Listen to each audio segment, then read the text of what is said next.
Japan is a country filled with wonderfully rich culture and history. Its influence spans all over the earth, with each of its eras providing something new and intriguing to the world. Despite the country's relatively minuscule size, Japan is notable for its beautiful scenery, fascinating cuisine, the origin of new styles of entertainment, and is also one of the safest countries on the planet due to its shockingly low crime rate. How did Japan get to where it is today? What helped kickstart Japan's uniqueness? What is it about Japan's culture that helped inspire the countries in the West with their own popular culture? To find the answer, we need to look back about 1,000 years into Japan's history, specifically 794 to 1185 AD. This era of Japan is known as the Heian period. Now, before I go any further, quick disclaimer. I am not an expert on Japan.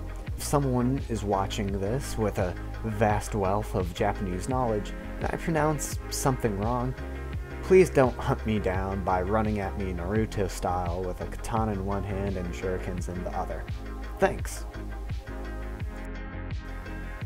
To understand what exactly allowed the Heian period to be as we know it today, we must first take a quick look at Japan's Nara period, which directly precedes the Heian period on the timeline. The Nara period started at about 710 AD. The Emperor of Japan at the tail end of the Nara period, named Emperor Kamnu, relocated the country's capital to Heian-keio. Heian-keio is known in the modern day as Kyoto. This act of relocating the capital shifted Japan from the Nara period into the Heian period. The imperial court was established as the ruling government, which survived long after the Heian period. So wait, who is Emperor Kamnu, and how did the relocation of the nation's capital kick off a whole new period for Japan? During the time of the Nara and Heian periods of Japan, there were numerous clans that had influence over the government and the politics of the country at the time. Emperor Kamnu belonged to one of these clans, specifically the Teria clan. The alteration of the country's capital was a political move, which was designed to remove power from others so Emperor Kamnu could rule with less opposition. This started a trend of political changes which impacted the culture of Japan for the better. Alright, now we can start dissecting the Heian period. Now, bear with me for a moment. The Heian period is occasionally divided into two smaller, what I'm going to call sub-periods. The first of which is the Fujiwara period, which precedes the second sub-period known as the Teria period. Now, you should recognize the name of that second sub-period. The second sub-period shares the same name as the Teria clan. You might be able to guess that the word Fujiwara is also the name of one of the clans located in Japan. The Fujiwara period begins at 858 AD, more than 60 years after the Heian period initially begins. This occurred when the Fujiwara clan obtained power over Japan. I'm going to cover what exactly this entails a bit later in the video. The Fujiwara period concluded in 1160 AD, when the Teria clan assumed control again. The Teria period lasted a mere 15 years, ending in 1185 AD, which also marked the conclusion of the Heian period as a whole. Now, we can really start to get into what made Heian Japan notable. I think the best way to do this is to start with the actual name of the period. Heian literally translates to peace and tranquility, although the translation is slightly ironic considering the strife between the clans of Japan. It is still accurate to an extent. It is mainly referring to the complete lack of outside threats Japan had during the period. More significantly, it references the prosperous culture that Japan adopted during this time. The final notable thing that you may be able to gather is that by specifically calling one period of time peaceful, it implies that the following periods were, in fact, not so peaceful. I'll touch on that lightly later in the video. Continuing on, before the Heian period, Japan seemingly had one goal, and that was to do everything China did, but better. This was reflected in Japan's culture, architecture, politics, and more. In fact, even the capital cities of Japan had the same layout as cities in China. While this may seem like nothing more than the entire nation of Japan resorting to being copycats, the results were undeniable. By learning about the Chinese and how their imperial country was being managed, the Japanese elites were able to build off their ideas about Chinese government and society to strengthen their hold on power. The result? One of the strongest and most powerful states that existed during the 8th century. However, Japan's approach all changed. Once the Heian period started, Japan struck out to find its own identity and to be unique. The country focused inward and transformed itself in terms of culture, art, writing, architecture, and more. The first steps to create a more distinct Japanese culture were in the form of writing. Even though some Chinese lettering is still used, a new Japanese script known as kana was created. Its popularity and usage cemented this revolutionary script as the groundwork for distinctive Japanese writing and literature. This becomes somewhat evident when looking at some of the most iconic pieces of art, not just from the Heian period, but from Japan as a whole.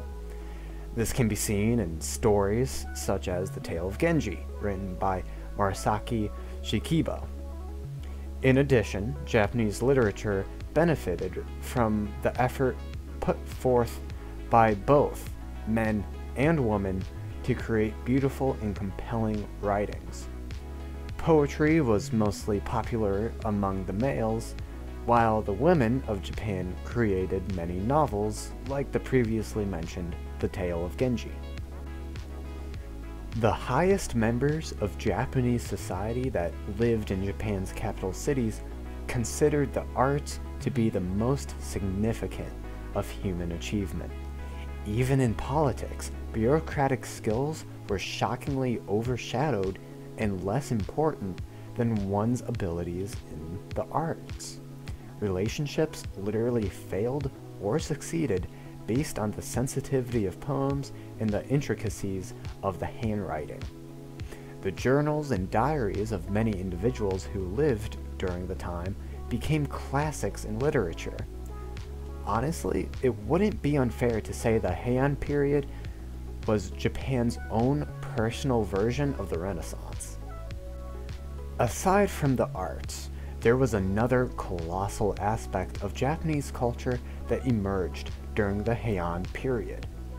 It is difficult to talk about any aspect of Japan's history without one's thoughts drifting to the concepts of the samurai and other fascinating legends that ancient Japan holds. The Heian period is actually the birthplace and the start of the legendary samurai warriors. As you can imagine, the samurai were extremely important. I mean, come on, samurai must have been since they inspired the design of Darth Vader from Star Wars. The samurai are incredibly famous in our own culture, inspiring many stories and characters. I think that signifies how vital they were when they were actually around.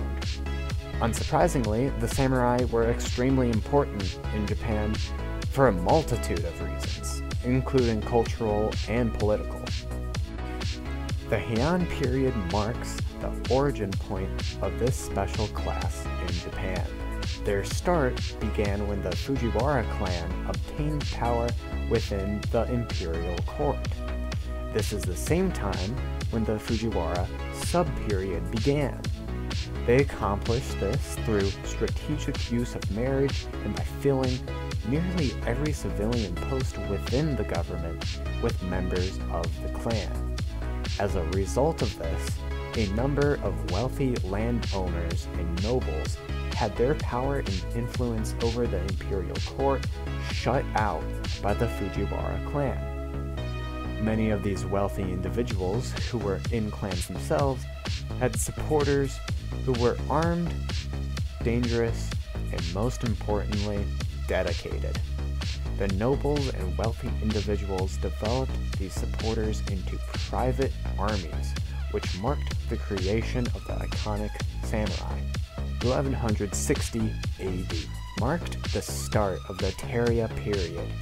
10 years in, Japan experienced an event that would end almost 400 years of peace by forcing Japan into a more militaristic rule. This event was the conflict known as the Genpei War.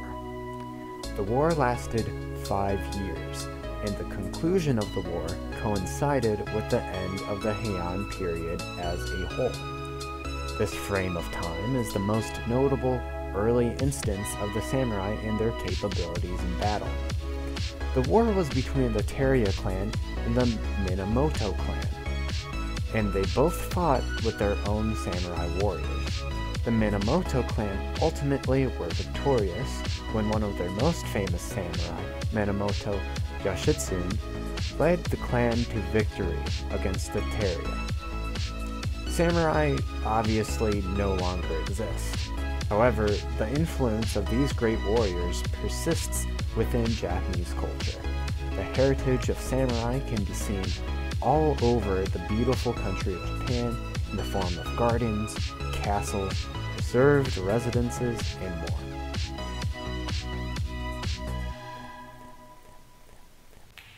At this point, you probably have a better understanding of the history of Heian period Japan. I hope you learned at least a little bit about the culture at the time, as well as getting some light shown on the origins of the samurai. I know this was just a brief summary of what the Heian period was about, so if you heard a thing or two that caught your interest, I would really like to encourage you to seek more information. There were a ton of interesting things that happened in Heian period Japan, especially in the back half, such as a 2-year-old being appointed emperor of the entire country. But anyway, thanks for watching. Hopefully this is worth something above an F-.